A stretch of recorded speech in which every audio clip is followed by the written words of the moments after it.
Welcome to the debate.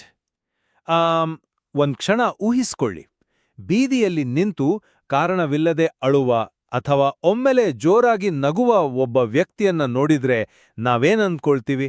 ಖಂಡಿತ, ನಾವು ಅವನನ್ನ ಹುಚ್ಚ ಅಂತಲೇ ಕರೆಯೋದು. ಹೌದು, ಸಾಮಾನ್ಯ ಸಮಾಜ ಅವನಿಗೆ ಪ್ರಪಂಚದ ಪರಿವೇ ಇಲ್ಲ ಅಂತಲೇ ಅಂದುಕೊಳ್ಳುತ್ತೆ.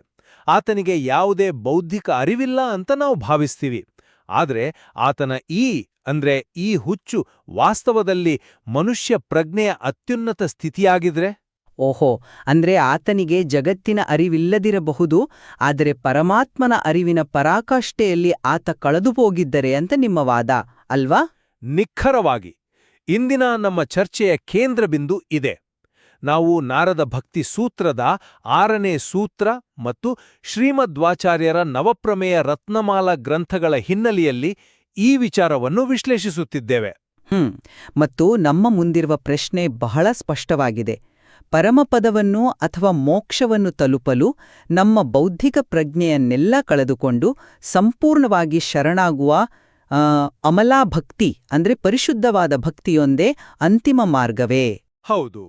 ಅಥವಾ ಪ್ರಕೃತಿಯ ಮಾಯೆಯನ್ನು ಭೇದಿಸಲು ಜೀವಾತ್ಮ ಪರಮಾತ್ಮರ ಅರಿವನ್ನು ಮೂಡಿಸುವ ಆಧ್ಯಾತ್ಮ ಜ್ಞಾನದ ಅಡಿಪಾಯ ಕಡ್ಡಾಯವೇ ಅನ್ನೋದು ಪ್ರಶ್ನೆ.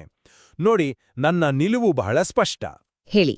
ಭಗವಂತನ ಒಲುಮೆ ಸಿಗಬೇಕಾದರೆ ಮನುಷ್ಯನ ಬೌದ್ಧಿಕ ಅಹಂಕಾರವನ್ನು ಬೇರು ಸಹಿತ ಸುಟ್ಟು ಹಾಕುವ ಆ ಅಮಲಾಭಕ್ತಿ ಮಾತ್ರವೇ ನಮಗಿರುವ ಏಕೈಕ ದಾರಿ. ಇಲ್ಲಿ ಜ್ಞಾನ ಸಂಪೂರ್ಣವಾಗಿ ಗೌಣವಾಗುತ್ತದೆ. ಒಂದು ನಿಮಿಷ. ಭಕ್ತಿಯ ಭಾವನಾತ್ಮಕ ಶಕ್ತಿಯ ಬಗ್ಗೆ, ಆ ಶರಣಾಗತಿಯ ಬಗ್ಗೆ ನನಗೂ ಅಪಾರವಾದ ಗೌರವವಿದೆ. ಆದರೆ ನಾವು ಯಾರಿಗೆ ಶರಣಾಗುತ್ತಿದ್ದೇವೆ, ನಾವ್ಯಾರು, ಈ ಜಗತ್ತಿನ ಸೃಷ್ಟಿಯ ಹಿಂದಿರುವ ವಿಜ್ಞಾನವೇನು ಎಂಬ ಕನಿಷ್ಠ ಆಧ್ಯಾತ್ಮಜ್ಞಾನ ಇಲ್ಲದೆ ಹೋದರೆ ಆ ಭಕ್ತಿ ಸಂಪೂರ್ಣವಾಗಿ ದಿಕ್ಕು ತಪ್ಪುತ್ತದೆ. ದಿಕ್ಕು ತಪ್ಪುತ್ತದೆ ಅಂತ ನೀವು ಹೇಳ್ತಿದ್ದೀರಿ, ಆದರೆ ಖಂಡಿತ ತಪ್ಪುತ್ತದೆ.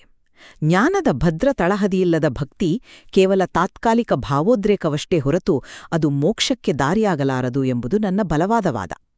ಕೇವಲ ಕಣ್ಣೀರು ಹಾಕುವುದರಿಂದಲೋ ಅಥವಾ ಭಾವುಕತೆಯಿಂದಲೂ ವಾಸ್ತವದ ಮುಚ್ಚಳವನ್ನು ತೆಗೆಯಲು ಸಾಧ್ಯವೇ ಇಲ್ಲ. ನೋಡಿ, ನೀವು ಅದನ್ನ ಭಾವೋದ್ರೇಕ ಅಂತ ಕರಿತಿದ್ದೀರಿ, ಆದರೆ ನನ್ನ ವಾದವನ್ನ ಸ್ವಲ್ಪ ವಿಭಿನ್ನವಾಗಿ ಮಂಡಿಸ್ತೇನೆ. ಶ್ರೀಮಧ್ವಾಚಾರ್ಯರ 7ನೇ ಪ್ರಮೇಯ ಏನ್ ಹೇಳತ್ತೆ ಅಂದ್ರೆ, ಅಮಲಾಭಕ್ತಿಶ್ಚ ತತ್ಸಾಧನಂ. ಅಂದ್ರೆ ಯಾವ ಮಲಿನತೆಯೂ ಇಲ್ಲದ ಅಮಲವಾದ ಭಕ್ತಿಯೇ ಮುಕ್ತಿಗೆ ಏಕೈಕ ಸಾಧನ. ಅಮಲವಾದ ಭಕ್ತಿ, ಸರಿ. ಇಲ್ಲಿ ನಾವು ಆ ಅಮಲ ಎಂಬ ಪದದ ಹಿಂದಿರುವ ಕಾರ್ಯವಿಧಾನವನ್ನ ಬಹಳ ಎಚ್ಚರಿಕೆಯಿಂದ ಗಮನಿಸಬೇಕು. ಮಲ ಎಂದ್ರೆ ಕೊಳೆ ಅಥವಾ ಮಲಿನತೆ ಅಲ್ವಾ? ಆಧ್ಯಾತ್ಮಿಕ ದಾರಿಯಲ್ಲಿ ಯಾವುದು ಕೊಳೆ? ನಮ್ಮ ಅಹಂಕಾರ, ನಮ್ಮ ತರ್ಕಬದ್ಧ ಬುದ್ಧಿಮತ್ತೆ, ನನಗೆ ಇದೆಲ್ಲ ಗೊತ್ತಿದೆ ಎಂಬ ಆ ಬೌದ್ಧಿಕ ಗರ್ವವೇ ಅತಿದೊಡ್ಡ ಕೊಳೆ. ಆದ್ರೆ ಜ್ಞಾನವೇ ಆ ಗರ್ವವನ್ನ ಕಳೆಯೋದು ಅಂತ ನನ್ನ ವಾದ. ಇಲ್ಲ, ಜ್ಞಾನವು ಅನೇಕ ಬಾರಿ ಈ ಗರ್ವವನ್ನ ಪೋಷಿಸ್ತದೆ. ಆದರೆ ನಾರದ ಭಕ್ತಿ ಸೂತ್ರ 6ರಲ್ಲಿ ಮತ್ತೋಭವತಿ, ಸ್ತಬ್ಧೋಭವತಿ, ಆತ್ಮರಾಮೋಭವತಿ ಅಂತ ಹೇಳಿದ್ದಾರೆ. ಅಂದ್ರೆ ನಿಜವಾದ ಭಕ್ತ ಭಕ್ತಿಯ ತೀವ್ರತೆಯಲ್ಲಿ ಉನ್ಮತ್ತನಾಗುತ್ತಾನೆ. ಅವನಿಗೆ ಜಗತ್ತಿನ ಲೆಕ್ಕಾಚಾರಗಳೆಲ್ಲ ಮರ್ತೋಗಿ ಸ್ತಬ್ಧನಾಗುತ್ತಾನೆ. ಜಗತ್ತಿನ ಕಣ್ಣಿಗೆ ಅವನು ಹುಚ್ಚನಂತೆ ಕಾಣ್ತಾನೆ ಅಂತ. ಹೌದು, ಜಗತ್ತಿನ ಕಣ್ಣಿಗೆ ಅವನು ಸಂಪೂರ್ಣವಾಗಿ ತನ್ನನ್ನೇ ಕಳೆದುಕೊಂಡಿರ್ತಾನೆ. ಇದು ಹೇಗಿದೆ ಅಂದ್ರೆ, ಒಂದು ನದಿ ವೇಗವಾಗಿ ಹರಿದು ಸಮುದ್ರವನ್ನ ಸೇರುವ ಪ್ರಕ್ರಿಯೆ ಇದ್ದಂಗೆ. ನದಿ ಸಮುದ್ರದ ಜೊತೆ ಸೇರುವಾಗ ನನ್ನಲ್ಲಿ ಎಷ್ಟು ಲೀಟರ್ ನೀರಿದೆ, ನನ್ನ ಆಳ ಎಷ್ಟು ಅಂತ ಲೆಕ್ಕ ಹಾಕ್ತಾ ಕೂರೋದಿಲ್ಲ.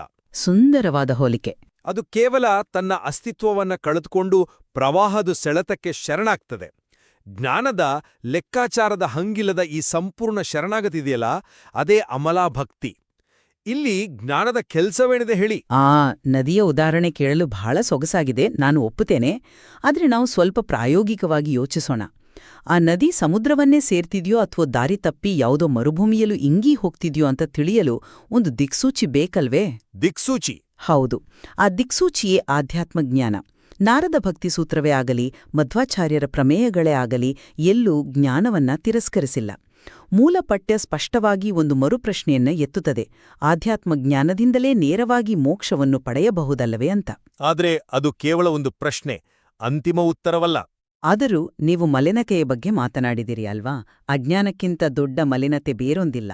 ನಾವು ಜೀವಾತ್ಮರು, ಆತ ಪರಮಾತ್ಮ. ನಮ್ಮಿಬ್ಬರ ನಡುವೆ ಕೇವಲ ಭಾವನೆಗಳೆಲ್ಲ, ಬದಲಾಗಿ 24 ತತ್ವಗಳಿಂದ ಕೂಡಿದ ಒಂದು ಬ್ರಹ್ಮಾಂಡದ ವ್ಯವಸ್ಥೆ ಇದೆ. ಆ ವ್ಯವಸ್ಥೆ ಭಕ್ತಿಗೆ ಅಡ್ಡಿ ಆಗೋದಿಲ್ಲ. ಆಗುತ್ತೆ. ಈ ಯಾಂತ್ರಿಕ ವ್ಯವಸ್ಥೆ ಹೇಗೆ ಕೆಲಸ ಮಾಡುತ್ತದೆ ಎಂಬ ಅರಿವೇ ಇಲ್ಲದೆ ಕೇವಲ ಕಣ್ಣೀರು ಹಾಕುವುದರಿಂದ ಮೋಕ್ಷ ಸಿಗುತ್ತದೆ ಎನ್ನುವುದು ಅಸಾಧ್ಯದ ಮಾತು. ಭಕ್ತಿ ಎಂಬುದು ಬುದ್ಧಿಯನ್ನು ಕಳೆದುಕೊಳ್ಳುವ ಕುರುಡು ನಂಗಿಕೆಯಲ್ಲ, ಅದು ಜ್ಞಾನದ ತಳಹದಿಯ ಮೇಲೆ ಅರಳುವ ಅತ್ಯಂತ ಪ್ರಬುದ್ಧವಾದ ಸ್ಥಿತಿ. ಒಂದು ನಿಮಿಷ, ಇಲ್ಲಿ ನಾನು ಸ್ವಂತ ಆಕ್ಷೇಪ ವ್ಯಕ್ತಪಡಿಸ್ತೇನೆ. ನೀವು ಕುರುಡು ನಂಬಿಕೆ ಅಂತ ಪದ ಬಳಸಿದಿರಿ, ಆದರೆ ಭಕ್ತಿಯ ಉನ್ಮಾದವನ್ನು ಕುರುಡು ನಂಬಿಕೆ ಅಂತ ಕರೆಯೋದು ಸರಿಯಲ್ಲ. ಮತ್ತೆ ಅದನ್ನೇನೋ ಅಂತ ಕರೀತೀರಾ? ಯಾರು ಭಕ್ತಿಯಲ್ಲಿ ಮೈಮರಿಯುತ್ತಾನೋ ಅವನು ಅಜ್ಞಾನಿಯಲ್ಲ, ಅವನು ಬುದ್ಧಿಯ ಮಿತಿಗಳನ್ನು ಮೀರಿದವನು. ತರ್ಕ ಅಥವಾ ಜ್ಞಾನ ಅನ್ನೋದು ಭಗವಂತನನ್ನು ಅಳೆಯುವ ಮಾಪನವಲ್ಲ. ನಾರದ ಭಕ್ತಿಸೂತ್ರ 54ರಲ್ಲಿ ಭಕ್ತಿಯ ಅನುಭವವನ್ನು ಮೂಕಾಸ್ವಾದನವತ್ ಅಂತ ಬಹಳ ಮಾರ್ಮಿಕವಾಗಿ ಕರೆಯಲಾಗಿದೆ. ಅಂದರೆ ಮೂಕನಿಗೆ ಸಿಹಿ ತಿಂದ ಅನುಭವ ಆದ ಹಾಗೆ. ನಿಖರವಾಗಿ. ಒಬ್ಬ ಮೂಕನಿಗೆ ಜೇನುತುಪ್ಪವನ್ನು ಸವಿಯಲು ನೀಡಿದರೆ ಅವನು ಆ ರುಚಿಯನ್ನು ವ್ಯಾಕರಣಬದ್ಧವಾಗಿ ಬೌದ್ಧಿಕ ಚೌಕಟ್ಟುಗಳಲ್ಲಿ ವಿಶ್ಲೇಷಿಸಲು ಅಥವಾ ವಿವರಿಸಲು ಸಾಧ್ಯವೇ? ಖಂಡಿತ ಇಲ್ಲ. ಆದರೆ ಆ ರುಚಿಯ ಅನುಭವ ಸುಳ್ಳೇ?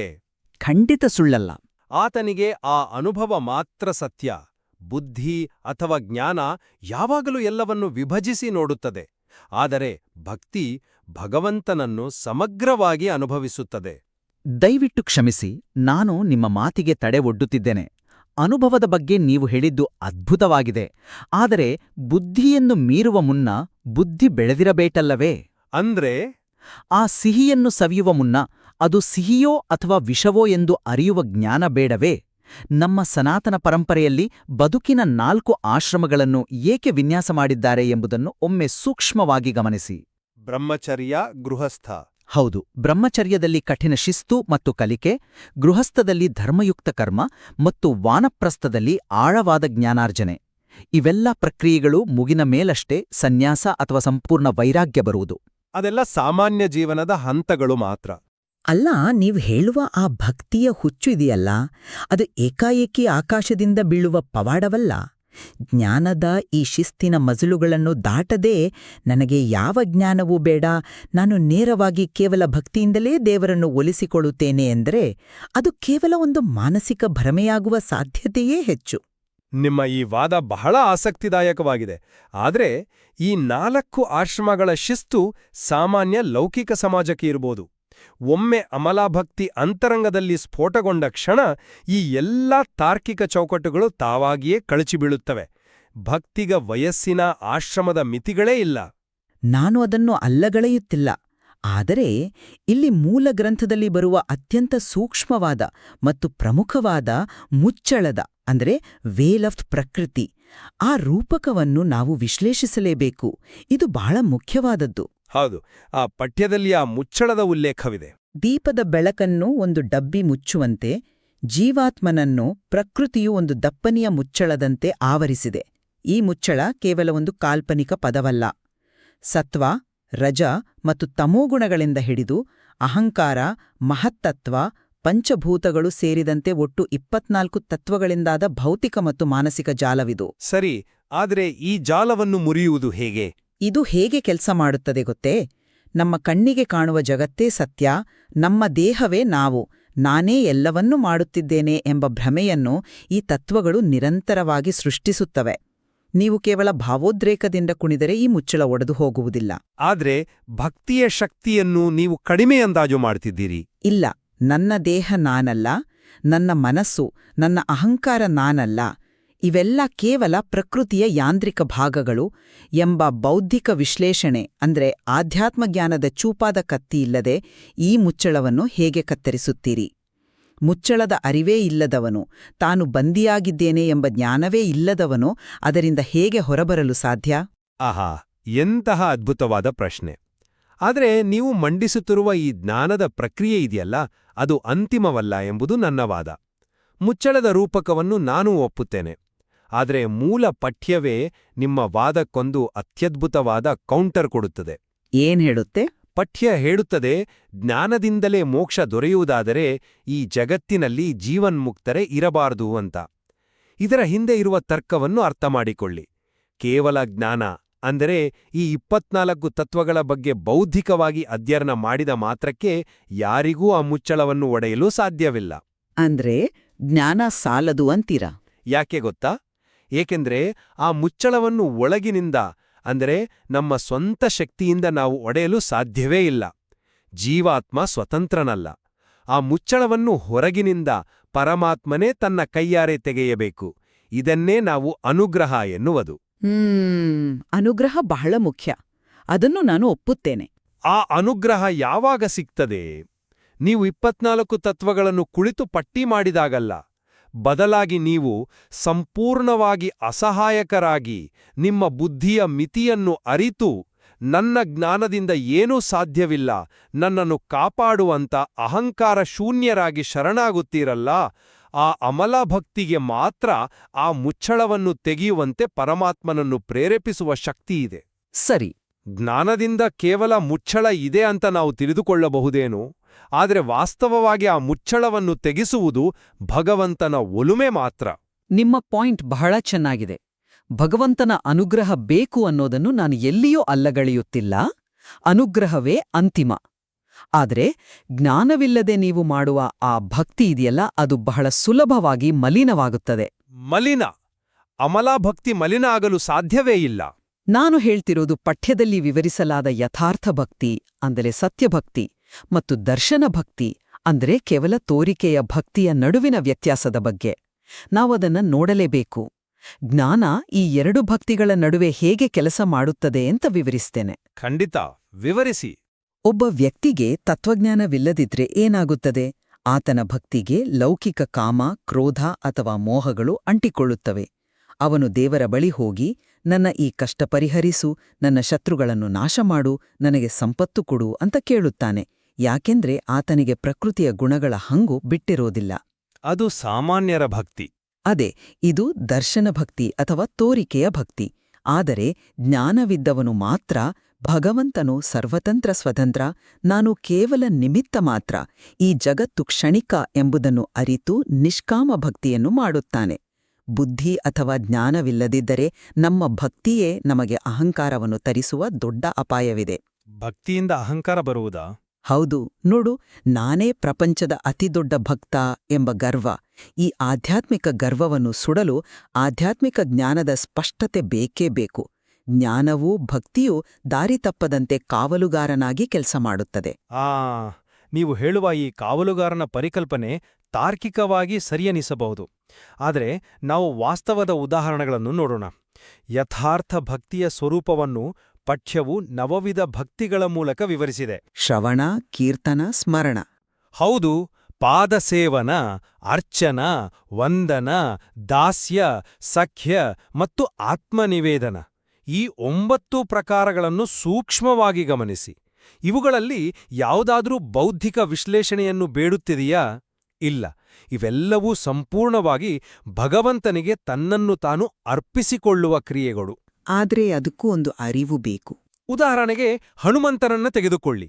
ಹನುಮಂತ ದಾಸ್ಯ ಭಕ್ತಿಯ ಅಪ್ರತಿಮ ಪ್ರತೀಕ. ಆತನ ಮನಸ್ಸಿನಲ್ಲಿ ಯಾವಾಗಲೂ ರಾಮ ಯಾರು, ಆತನ 24 ತತ್ವಗಳೇನು, ಸತ್ವಗುಣ ಯಾವುದು ಎಂಬ ಬೌದ್ಧಿಕ ವಿಶ್ಲೇಷಣೆ ನಡೆಯುತ್ತಿತ್ತೇ? ಇಲ್ಲ. ಆತನ ಪ್ರತಿ ಉಸಿರಿನಲ್ಲೂ ಕೇವಲ ರಾಮ ರಾಮ ಎಂಬ ಮಂತ್ರವಿತ್ತು. ಕ್ಷಮಿಸಿ, ನಾನಿಲ್ಲಿ ಒಂದು ನಿಮಿಷ, ನಾನು ಮುಗಿಸ್ಬಿಡ್ತೀನಿ. ಹಾಗೆಯೇ ಪ್ರಹ್ಲಾದನನ್ನು ನೋಡಿ.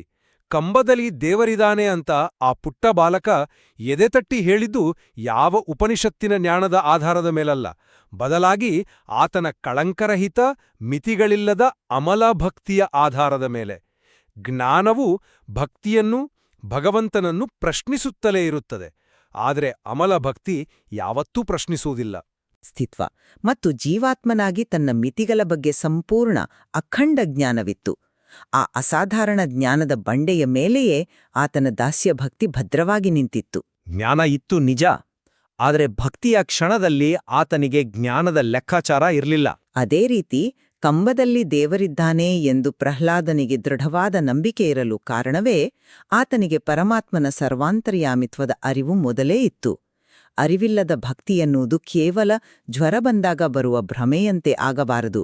ನಾವು ಯಾರನ್ನು ಪ್ರೀತಿಸುತ್ತಿದ್ದೇವೆ, ಯಾರಿಗೆ ಶರಣಾಗುತ್ತಿದ್ದೇವೆ ಎಂಬ ಸತ್ಯದ ಅರಿವಿಲ್ಲದೆ ಆ ಪ್ರೀತಿ ಹೇಗೆ ಪರಿಪೂರ್ಣವಾಗಲು ಸಾಧ್ಯ? ಅರಿವು ಅಹಂಕಾರಕ್ಕೆ ದಾರಿಯಾದರೆ?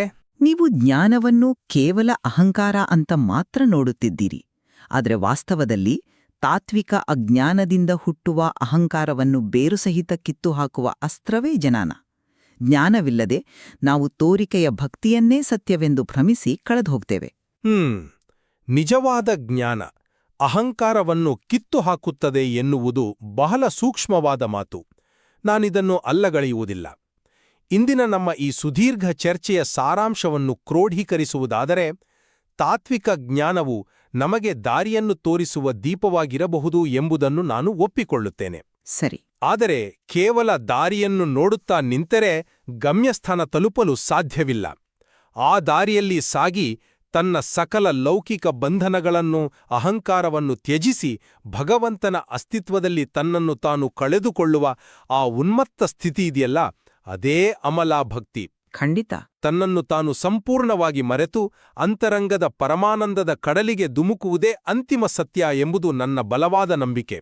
ದೀಪ ಕೇವಲ ಬಾಗಿಲನ್ನು ತೋರಿಸಬಲ್ಲದು, ಆದರೆ ಆ ಬಾಗಿಲನ್ನು ದಾಟಿಸಿ ಭಗವಂತನ ಒಲುಮೆಯನ್ನು ತಂದುಕೊಡುವ ಶಕ್ತಿಯಿರುವುದು ಆ ಭಾವನಾತ್ಮಕ ಮತ್ತು ನಿಷ್ಕಲ್ಮಶವಾದ ಶರಣಾಗತಿಗೆ ಮಾತ್ರ. ಮತ್ತು ನನ್ನ ಮುಕ್ತಾಯದ ಮಾತು ಇಷ್ಟೇ: ಆ ಭಕ್ತಿಯ ಕಡಲಿಗೆ ಧುಮುಕುವ ಮುನ್ನ ಅದು ನಿಜವಾದ ಕಡಲೋ ಅಥವಾ ಬರೀ ಮರೀಚಿಕೆಯೋ ಎಂದು ಅರಿಯಲು ಆಧ್ಯಾತ್ಮಜ್ಞಾನ ಅತ್ಯಗತ್ಯ. ಪ್ರಕೃತಿಯ ತ್ರಿಗುಣಗಳನ್ನು, ಈ ಭೌತಿಕ ಜಗತ್ತಿನ ಮಾಯೆಯ ಮುಚ್ಚಳವನ್ನು ಭೇದಿಸಲು, ಕಾಮಕ್ರೋಧಗಳಿಂದ ಕೂಡಿದ ತೋರಿಕೆಯ ಭಕ್ತಿಯಿಂದ ಯಥಾರ್ಥ ಭಕ್ತಿಯತ್ತ ಸಾಗಲು ಜ್ಞಾನವೇ ಭದ್ರವಾದ ಅಡಿಪಾಯ. ಜ್ಞಾನದ ಅಡಿಪಾಯ. ಹೌದು. ಜ್ಞಾನವಿಲ್ಲದ ಭಕ್ತಿ ಎಷ್ಟೇ ತೀವ್ರವಾಗಿದ್ದರೂ ಅದು ಕುರುಡಾಗುವ, ತನ್ನ ದಿಕ್ಕನ್ನು ಕಳೆದುಕೊಂಡು ದಾರಿ ತಪ್ಪುವ ಅಪಾಯ ಯಾವಾಗಲೂ ಇದ್ದೇ ಇರುತ್ತದೆ. ಭದ್ರವಾದ ಬುನಾದಿ ಇಲ್ಲದೆ ಎಷ್ಟೇ ಎತ್ತರದ ಭಕ್ತಿಯ ಗೋಪುರ ಕಟ್ಟಿದರೂ ಅದು ಶಾಶ್ವತವಾಗಿ ನಿಲ್ಲುವುದಿಲ್ಲ. ಬುದ್ಧಿಯ ಬೆಳಕು ಬೇಕೇ, ಅಥವಾ ಭಾವದ ಕಡಲಿನಲ್ಲಿ ಯಾವ ಲೆಕ್ಕಾಚಾರವೂ ಇಲ್ಲದೆ ಮುಳುಗುವ ಧೈರ್ಯ ಬೇಕೇ?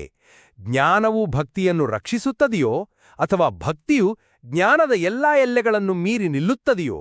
ಈ ಅದ್ಭುತವಾದ ತಾತ್ವಿಕ ಪ್ರಶ್ನೆಯನ್ನು ನಾರದ ಭಕ್ತಿ ಸೂತ್ರ ಮತ್ತು ಶ್ರೀಮಧ್ವಾಚಾರ್ಯರ ಪ್ರಮೇಯಗಳು ನಮ್ಮ ಮುಂದಿಟ್ಟಿವೆ. ಇಲ್ಲಿ ಯಾವುದು ಸರಿ ಯಾವುದು ತಪ್ಪು ಎಂದು ನಿರ್ಣಯಿಸುವುದು ನಮ್ಮ ಉದ್ದೇಶವಲ್ಲ. ಖಂಡಿತ. ಸತ್ಯದ ಅನ್ವೇಷಣೆಯಲ್ಲಿ ಈ ಎರಡೂ ಆಯಾಮಗಳು ಹೇಗೆ ಪರಸ್ಪರ ಕೆಲಸ ಮಾಡುತ್ತವೆ ಎಂಬುದನ್ನು ಅರ್ಥಮಾಡಿಕೊಳ್ಳುವುದಷ್ಟೇ ನಮ್ಮ ಮುಖ್ಯ ಉದ್ದೇಶ.